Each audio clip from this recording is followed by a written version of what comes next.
Hey guys, welcome back to the channel. This is going to be another Canadian Soldier Reacts, and today we're going to be reacting to the 10th Mountain Division Climb to Glory video. So let's get into it.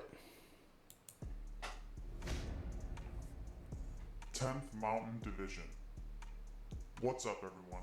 General Discharge here. Today, Okay, first of all, what's up with his voice? It sounds like he's putting it through one of those voice changer things, so he can hide his identity. I don't know what secrets you would be giving away here that would require you to hide your identity. And let's be clear, you're not really hiding your identity. This is a YouTube channel, especially if you've got it monetized. If somebody decides they need to track you down, they will. That aside, what you're looking at here is actually, it looks like an 81 millimeter mortar. It looks reasonably similar to what we use in the Canadian forces, which, I mean, kind of stands to reason. today's video is going to be discussing the United States Army's 10th Mountain Division, based out of Fort Drum, New York, and So I was in the 1st Battalion Royal Canadian Regiment, technically mechanized infantry, but as I've said before, you're dismounted as much as you're mounted. In fact, probably more than you're mounted. I started out my career in London, Ontario, which would be right around where my cursor is here. And then the entire base moved up to Petawawa, Ontario, which would be right around where my cursor is here. So we actually trained with 10th Mountain Division from Fort Drum on several occasions. And to be honest, we found them to be very similar in skill and what they were tasked to do to our unit. Fort Polk, Louisiana. The 10th Okay, that's Mountain news to me. Division is a light infantry division that is highly specialized in mountain and Arctic warfare. In fact, Okay, so that surprises me a little bit too. When they're talking about an entire division that's highly skilled in mountain and Arctic warfare, I don't know, maybe it's just me and I wasn't understanding this correctly when I was in, but I was under the impression that everyone did that because my unit, my unit was highly specialized in both mountain and Arctic warfare also, but we were we were highly trained in pretty much everything. We had, so there's your TQ3 cycle, which we called battle school. That's your infantry trades training. But then you got your advanced infantry trades training called TQ4s. And we did TQ4s cycles once or twice a year, spring and fall. And we would do reconnaissance patrolmen, mortarmen, pioneer, which is basically a combat engineer or the infantry's version of a combat engineer. We would do signaler. We would do combat intelligence operator. We would do driver wheel, which is the unarmored vehicles. We would do driver track, including dozer and pioneer tools. We would do driver grizzly, or now I guess it'd be driver Kodiak or whatever the heck they call the new vehicle, similar to the American Striker. And there's probably 6 or 7 others that I'm forgetting about, but every soldier in my battalion got all of this training. And the mountain warfare we would do probably every year, and the Arctic warfare we would do every year also. Arctic warfare we would do during the winter, January, February, March kind of an area. And then April, May, June would be the spring TQ4s training. So, yeah, it surprises me that you would have a brigade that would be tasked for just this. But that could just be me and my kind of limited vision when I was in the forces, having been part of 1RCR. So the very first challenge coin that I was ever given in my career was 10th Mountain Division. And at the time, my unit didn't even have challenge coins. So I didn't even know what they were when I was given this. And I was given this by the int officer, actually, because I was a combat intelligence operator at the time. This was, I want to guess, 91, 92, somewhere around there. So yeah, so I got this coin and I didn't have one to give it back because I didn't even know what they were. Years later, we got our own challenge coin. So that was our challenge coin. That was our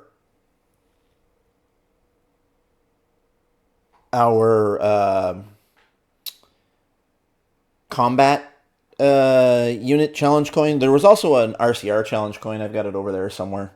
But like I said, those didn't come till years after. But I've always had a really special place in my heart for 10th Mountain Division because of how much training I did with them early on in my career. Well, actually, all through my career. Did you know that former members made skiing a popular sport? That's pretty freaking cool. What's also Okay, funny that is that seems there's weird. actually no mountains in Fort Drum or Fort Polk, so it's ironic that they place a mountain unit at those locations. But anyway, Well, I mean that's kind of true, and because of that, when we went down there or when they came up to Petawawa, there's no real mountains in Petawawa either, but there's some hills, some escarpments, some cliff faces, and there are places to practice mountain ops, but no true mountains. But because of that, we were just basically primarily light infantry when we trained together. Sometimes we would do mounted operations. A few times we did, but most of the time it'd be dismounted operations. since 2000, A lot of the reason actually that we went down there was to do the mout site training, or what we refer to as FIBUA, fighting in built up areas. So we did a lot of that while we were there. 2001, it has been the most deployed unit in the U.S. military. Their motto is The RCR is similar. glory. If you want to know more about the U.S. Army's 10th Mountain Division, what it does, its missions, history, capabilities, and much more, I hate sit blanks. back, Blanks are short, and enjoy the video. so it's like trying to load a spent casing into your weapon. Okay. Our voices are disguised so we can give you information about just about. Yeah, okay, this is what I was talking about before. You're an idiot. Before we jump into it, It's a let's take shtick, a moment and show really. some love and support I mean, by liking our video and if subscribing it to our channel. Your support is our life. if it impresses the Do not civvies, hesitate to ask us sure. questions in the comment section below. We So one of the things I'm noticing here, and I mean I knew this, but their kit is very similar to ours. Our C7 is very similar to, I don't know, I think it's the M4 you guys carry. This, I think it's light automatic, or light squad automatic weapon, or squad light automatic weapon, whatever it is. Squad automatic weapon. That's very similar to our C8. Like, very similar. The one thing that I did notice is there's a bunch of kit where you just have, where the Americans just have like higher quality than the Canadians do. Like there was a radio set. It was called the 77 set, or sometimes I think it was called the 25 set. But it was about yay big and about that thick. And it weighed probably 25, 30 pounds in Canada. But when I went down to Fort Drum one time and I was working with 10th Mountain, they had one that looked exactly the same. It had exactly the same outer shell. It had exactly the same characteristics as far as how far it could transmit and receive. I swear to God, it weighed no more than 2 pounds. It was nuts how light this thing was compared to what we had. check everything. Before we jump into the present day, let's give a quick history lesson on this division. We're just scratching the surface here, though. The history behind the 10th What is that? Division is astonishing. Let's get into it. Astonishing. The 10th Division first came about in 1943, originally known as the 10th Light Division. It was a specialized group dealing with mountain warfare and practiced rock climbing skills over in Vermont in preparation to invading Italy. A little over a year later, it was designated as the 10th Mountain Division. After World Yeah, War II, I it just was find that deactivated, strange. but then reactivated in 1985. I The don't know. Maybe 10th I'm Unit wrong. was Maybe other reactivated in units in Canada weren't as 1985, specialized as we but were. it went as another name. The one reactivated in 1985 is the one still in service today. Since its reactivation, it has been a part of several major U.S. military conflicts. Present day, the Mountain Division is used for rapid deployment due to its light infantry status. It is the only U.S. Army unit where you can wear the Mountain tab, 2 days notice and to is move. used for historic purposes. Since the 10th Mountain Division is a light infantry unit, they don't have tanks, Bradleys, or Strikers, enabling them to be anywhere in the world, ready to fight in a short amount of time. In addition, since it has a close proximity to Canada, the 10th Mountain Division often conducts joint training with the Canadian Armed Forces. The That unit was me. also That was hosts my a free unit. ranger training facility to prepare for those who want to go to ranger school, and their base hosts air assault school. Oh, that's interesting. So in 1 RCR, we probably had about, I'd say close to 20%, maybe a little less, people walking around with ranger tabs on, people that we had sent down to ranger school and who had come back. Oftentimes with stories of topping the course. And we were allowed, our guys were allowed to wear the ranger pass patch when they passed the school. I didn't go down, but I know several guys who did. Okay, so we said there's no mountains where Fort Drum is at. So where do they receive their mountaineering and Arctic training then? Want to get to know us past our YouTube channel? Check out our Twitter for random facts, throwbacks, and general Twitter antics. Tweet us at Gen Discharge. Give us a follow and say hi. Do you even want to be here? Now back to the video. They actually go to Fort Wainwright, Alaska to receive that training. So it's not at Fort Drum like one would expect. Now that you have a pretty good idea of what the Canada, we went north in Ontario a as far as lot. personnel North go, Bay, various Churchill soldiers Falls, among that kind of several stuff. MLSs make up the unit. While it is a very prestigious unit to be a I remember doing Arctic training one time. It was minus 56 degrees outside. And if you're in, you'll know this, or if you were in, you'll know this. We had the naphtha burning stoves, and we had to light them outside. We had to fill them outside. Sorry, and we were supposed to light them outside. We never did. I went outside one time, filled the stove's burning, ran out of fuel, went outside, filled it up, came back inside, and the fuel was so cold. The naphtha was. This is the stuff that normally will explode, right? Way worse than gasoline, even. I dropped the match in. I filled the bowl with naphtha, dropped the match in the bowl, and I could see the fire spreading out slowly around the bowl as it warmed up. And then once it had consumed all the naphtha in the bowl, the bowl was warm enough that it would heat up the naphtha coming in so that I could then light the stove. It was nuts. You never want to be out in minus 56 degree weather. part of. There is no formal selection process to join it like there is, for example, the 75th Ranger Regiment. The 10th Mountain Division has a headquarters battalion. Yeah, so there's no formal process to join something like this, but it's a difficult job, and to be able to stay there is a completely different question. 3 brigade combat teams with the 1st 2 and 4 Drum and the 3rd and 4 Polk, a combat A headquarters battalion. aviation brigade, artillery, and sustainment brigade. Let's brief. Okay, this is bigger than I thought. I don't know. I don't know. Are these companies? First, second, and third BCT. Are they companies? Headquarters battalion. We had first battalion RCR. We had a headquarters company. Well, actually, I'm not even sure it was a headquarters company. We had combat support and logistical support. No, I didn't even think we had a headquarters company. I mean, if these really are, I don't know, 4, 5, 6, 7 brigades. There's more people in this in 10th Mountain than there is in the entire Canadian Armed Forces, Army, Navy, and Air Force. Canada only has 64,000 odd people in uniform. And when we needed to pick up like combat aviation, there was a helicopter squadron on base. We would pick those guys up. Artillery for us would have been 2 RCHA, 2nd Royal Canadian Horse Artillery.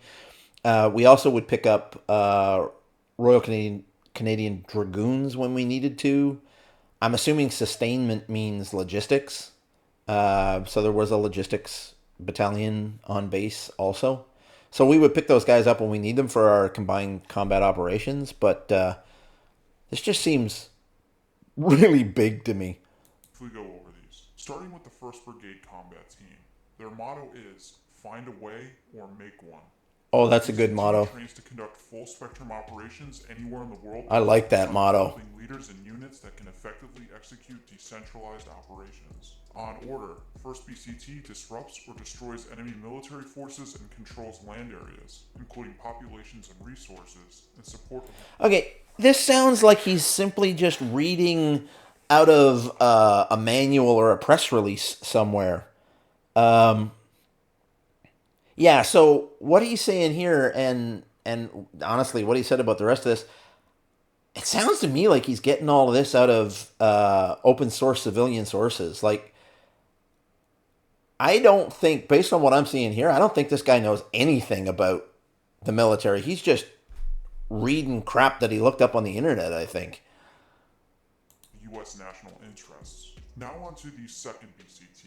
The 2nd BCT rapidly deploys trained, combat-ready forces globally in order to fight and win in combat. The 2nd BCT is uniquely organized with flexible and capable battalions, ready to deploy when called upon to do so. So a quick reaction force, QRF. In the nation's wars. Now for the 3rd BCT.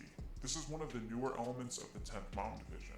It was stood up in 2004 and was originally in Fort Drum, but moved to Fort Polk in 2015. It preserves the highest possible decisive action readiness in order to protect the U.S. and its vital strategic interests. It remains ready now and relevant tomorrow. As for the rest of the... Yeah, okay. So, yeah, this guy literally is just reading off of some handbook somewhere. All he really said is they're on a lower notice to move than other units. So, like I said, the RCR was always on 2 days' notice to move. And that could be dropped to 1 day, 8 hours, 6 hours, 2 hours, 30 minutes, if the situation required it.